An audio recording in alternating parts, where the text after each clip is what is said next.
The provocation.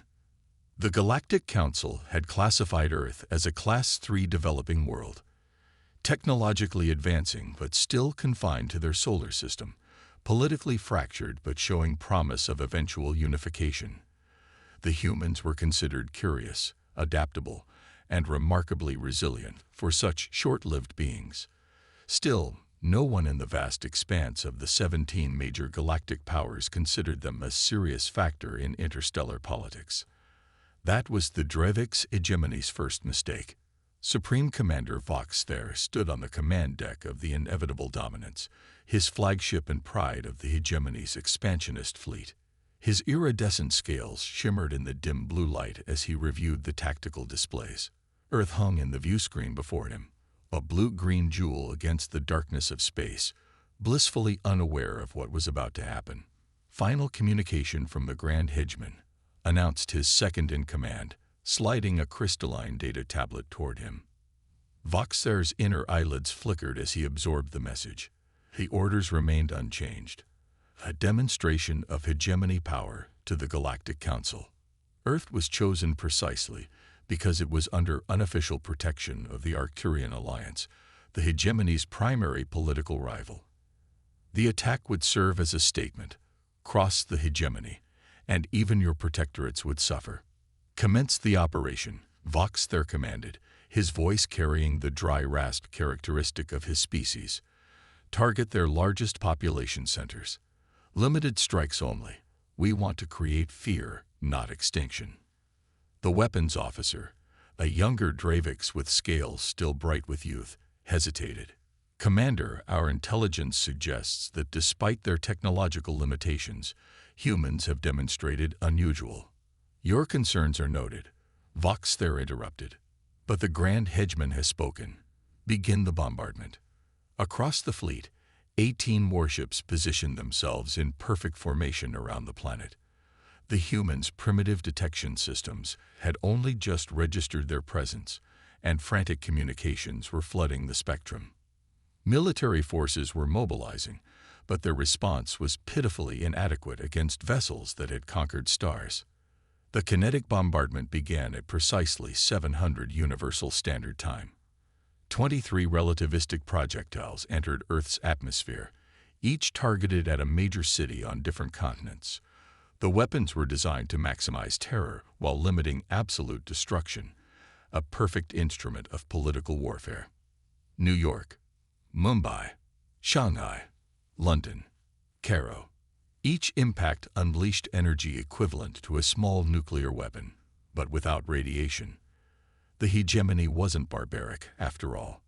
They merely needed to demonstrate their absolute superiority. On the command deck, Vox there watched the impacts through real-time feeds.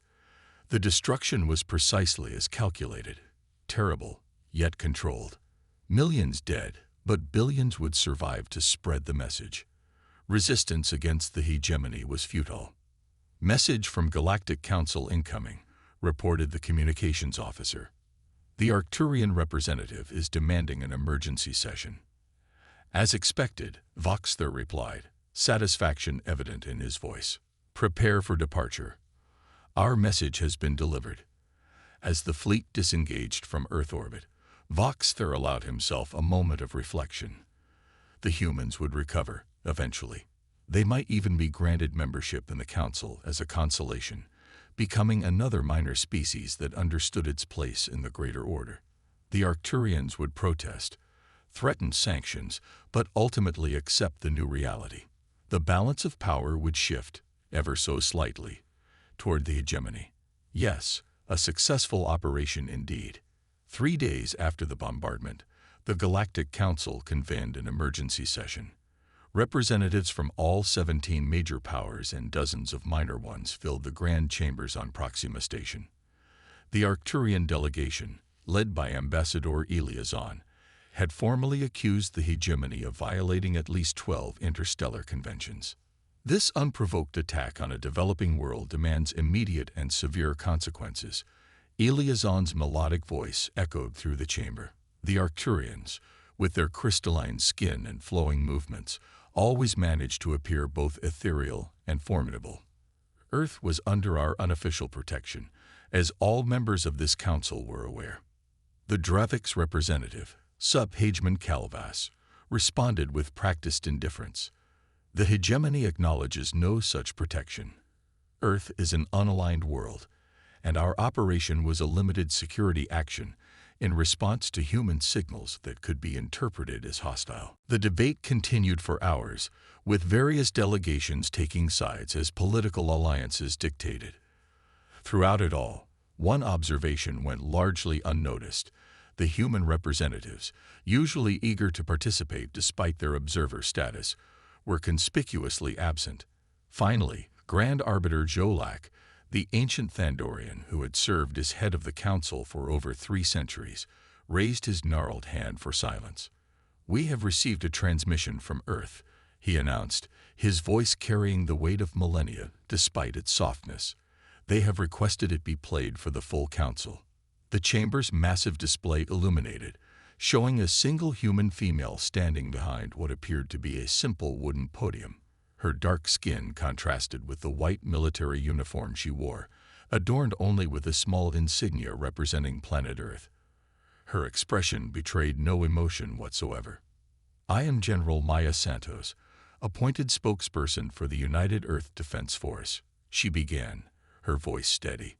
"3 days ago, the Dravik's hegemony launched an unprovoked attack on our world, targeting civilian populations. At current count, the death toll stands at 18.7 million souls, with another 42 million injured." She paused, her eyes scanning the council as if she could see each representative personally. "We understand this attack was meant to serve as a message in your interstellar politics. Consider your message received. Now, allow us to respond with one of our own." The camera panned out, revealing she stood in a massive underground chamber filled with thousands of humans in identical white uniforms, standing in perfect formation. Humanity has voted unanimously for the first time in our history. As of this moment, Earth declares itself a sovereign interstellar power. We withdraw all previous applications for council membership. We reject all treaties, conventions, and agreements previously discussed with any extraterrestrial power. Murmurs broke out across the council chamber as representatives turned to their aides in confusion. This was unprecedented. Developing worlds didn't simply declare themselves major powers. General Santos continued, her voice growing colder. "Additionally, we are implementing what we call the Themis Protocol, named after our ancient goddess of divine retribution. Its details need not concern you yet, but understand this. Humanity will never again be victimized by any alien power." She leaned forward slightly, her expression still unnervingly calm. "We ask nothing from this council. We seek no reparations. We request no intervention. We simply inform you that Earth is now closed to all extraterrestrial contact until further notice. Any vessel entering our solar system without explicit invitation will be considered hostile and dealt with accordingly." The transmission ended abruptly, leaving the council chamber in stunned silence. Grand Arbiter Jolak was the first to speak. Given the circumstances, perhaps the hegemony should consider a formal apology and offer off. Sub-Hageman Calvas cut him off with a dismissive wave. "The hegemony does not apologize to primitive species making empty threats. If the humans wish isolation, we shall grant it, until they come begging for reintegration into galactic society." As the council dissolved into renewed arguments, no one noticed the thoughtful expression on Ambassador Eliazon's face. The Arcturians had studied human history more thoroughly than most. They understood something that the Draviks, in their arrogance, did not. Throughout their bloody history, humans had demonstrated one consistent trait. When wounded, they did not cower. They evolved. In the shadows of Earth's devastation, as the last rescue teams pulled survivors from rubble that had once been great cities, as families mourned their dead and nations counted their losses, something extraordinary was happening. Ancient rivalries were set aside. Resources were pooled. Military secrets were shared. Scientific collaboration reached unprecedented levels. And deep beneath the surface of a wounded planet, human ingenuity, fueled by grief and rage, began to forge something terrifying. The galaxy had just made the worst mistake possible. It had given humanity a reason for unity. The Reckoning. 5 years passed with Earth in self-imposed isolation. No human ships ventured beyond their solar system. No signals were broadcast except for automated warnings establishing a no-entry zone, extending 3 light hours from Sol in all directions. The few alien probes that tested these boundaries simply disappeared without a trace. Most of the galaxy moved on, considering the Earth situation resolved. The Dravik's hegemony had achieved its political objectives, gaining several trade concessions from the Arcturian alliance. Vox Fair had been promoted to High Commander of the Expansion Fleet and was currently overseeing operations in the Cygnus Arm. It was there, at the Dravik's colony world of Narshel, that the reckoning began. The planet's orbital defense grid detected no approach, no warp signatures, nothing unusual until the moment 7 ships simply appeared in high orbit. Their design was unfamiliar, sleek, angular vessels with a matte black finish that seemed to absorb both light and sensor scans. No energy signatures were detectable, yet they moved with impossible precision. Unknown vessels, this is Narshel Control. You have entered hegemony space without authorization. Identify yourselves immediately or face defensive action. The response came not through standard communication channels, but somehow broadcast directly through every speaker and personal device on the planet simultaneously. This is Admiral Chenwei of the Earth Retribution Fleet. 5 years ago, your government murdered nearly 19 million of our people. Today, we deliver consequences. Before the Colonial Defense Force could respond, the 7 ships released thousands of small objects toward the planet. They weren't weapons as initially feared, but rather humanoid figures, each barely 2 meters tall. They moved through space without propulsion systems, somehow manipulating gravitational fields around themselves. The Dravik's Defense Force scrambled fighters to intercept, but their weapons seemed to bend around the human vessels and soldiers, missing despite perfect targeting solutions. When the humans reached the atmosphere, they didn't burn on entry, but descended like falling stars to land precisely at 7 strategic locations around the planet. What followed wasn't the bloodbath the colonists expected. Instead, the humans systematically disabled every military installation, communication hub, and government building with surgical precision. Their weapons fired not explosive rounds, but concentrated pulses that temporarily disrupted neural functions in Dravik's physiology, leaving victims conscious but paralyzed for exactly 1 hour. By the time High Commander Vox Fair's reinforcement fleet arrived 12 hours later, the colony was intact but completely neutralized. No permanent damage had been done to infrastructure. No civilians had been harmed. But every military asset was disabled, every weapon system dismantled, and every piece of advanced technology removed. In the central plaza of the capital city, a single human remained, a holographic projection of Admiral Chen, waiting patiently. High Commander, Chen acknowledged as Vox Fair approached, flanked by elite guards whose weapons trained uselessly on the hologram. Your punctuality is appreciated. What is the meaning of this outrage?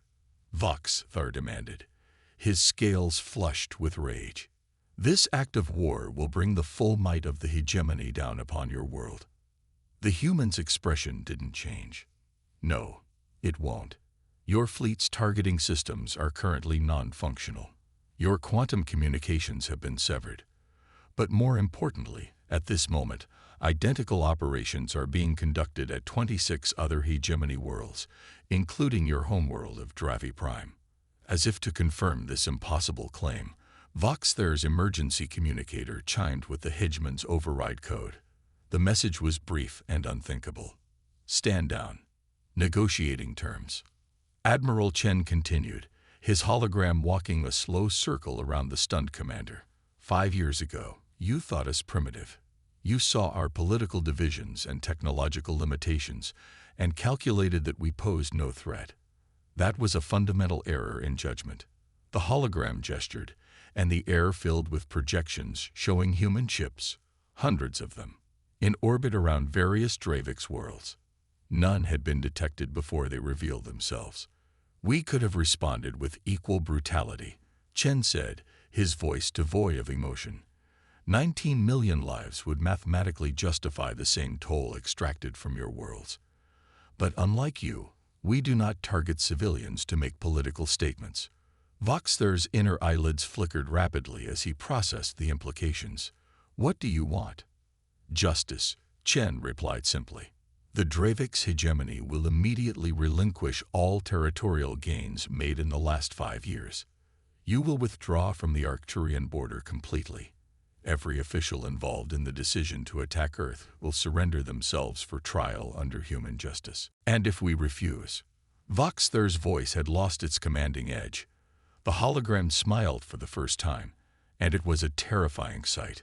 We have already demonstrated our ability to penetrate your defenses anywhere in your territory. We have neutralized your military capability without firing a single lethal shot. What do you imagine would happen if we decided to be less restrained? The hologram expanded, showing the vastness of space around them, with tiny pinpricks of light marking hegemony worlds. One by one, they blinked out. This is not a simulation, Chen explained. We are currently broadcasting this conversation to the Galactic Council. By the end of this transmission, the Dravix hegemony will no longer exist as a political entity unless you accept our terms. You have 3 minutes to decide.